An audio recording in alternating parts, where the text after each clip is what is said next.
Hello, meet my new puppy, a beagle named Tumi. Ala, tingnan mo. Ano pa siya? 2 months old. And then, napaka-cute. At ano siya? Tingnan mo. Gusto niya mag-play ng kanyang teeter. Ngayon ko lang siya nakuha.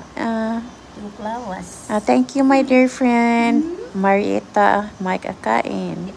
Siya ang nag-facilitate na makakuha ako ng aking Tumi. Lalaki ito, guys. At napaka-cute. Gusto niyang maglambing. At para siyang nag-purr. Yung parang pusa. Yung vibrating noise. Marunong din siya niyan. Malakas siya kumain. At very playful. Tingnan niyo siya, diba? Ang dali niyang nag-adjust sa bahay namin. So, kumain siya ng dry food. Uminom siya ng konting milk.